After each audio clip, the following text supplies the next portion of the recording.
ಕೆಎಂಎಫ್ನಿಂದ ರಾಜ್ಯದ ಜನರಿಗೆ good news. 21 ಉತ್ಪನ್ನಗಳ ದರ ಇಳಿಕೆಯನ್ನ ಮಾಡಿ ಪಟ್ಟಿಯನ್ನ ಬಿಡುಗಡೆ ಮಾಡಲಾಗಿದೆ. ಕೆಎಂಎಫ್ನಿಂದ ನೋಡಿ ರಾಜ್ಯದ ಜನರಿಗೆ ಗುಡ್ ನ್ಯೂಸ್ ಸಿಗ್ತಾ ಇದೆ.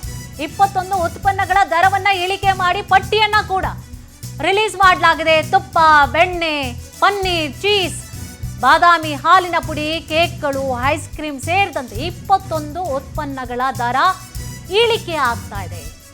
ಆದರೆ ಹಾಲು ಮೊಸರಿನ ದರ ಇಳಿಕೆಯನ್ನ ಮಾಡಿಲ್ಲ.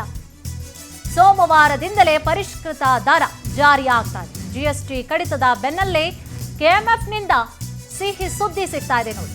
ಕೆಎಂಎಫ್ನಿಂದ ರಾಜ್ಯದ ಜನರಿಗೆ ಸ್ವೀಟ್ ಆಗಿರುವಂತಹ ಗುಡ್ ನ್ಯೂಸ್ ಇದು. ನಂದಿನಿ ಹಾಲಿನ ಪರಿಷ್ಕೃತ ದರಗಳ ಪಟ್ಟಿಯನ್ನ ಈಗಾಗಲೇ ಬಿಡುಗಡೆ ಮಾಡಲಾಗಿದೆ.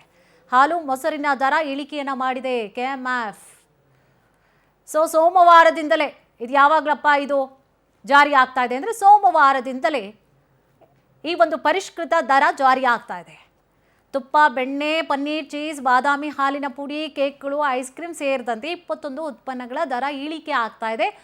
ಮಂಡೆಯಿಂದ ಕಮ್ಮಿ ಆಗ್ತಾ ಇದೆ ಈ ಒಂದು ಐಟಮ್ಸ್ಗಳು. ಆದರೆ ಯಾವುದಕ್ಕಿಲ್ಲ ಅಂತಂದರೆ ಹಾಲು ಮೊಸರಿನ ದರ ಇಳಿಕೆ ಮಾಡಿಲ್ಲ. ಸೋಮವಾರದಿಂದಲೇ ಪರಿಷ್ಕೃತ ದರ ಜಾರಿ ಆಗ್ತಾ ಇದೆ. ಜಿಎಸ್ಟಿ ಕಡಿತವಾದಂತಹ ಬೆನ್ನಲ್ಲೇ ಕೆಎಂಎಫ್ನಿಂದ ರಾಜ್ಯದ ಜನರಿಗೆ ಸಿಹಿ ಸುದ್ದಿ ಸಿಕ್ಕಿದೆ.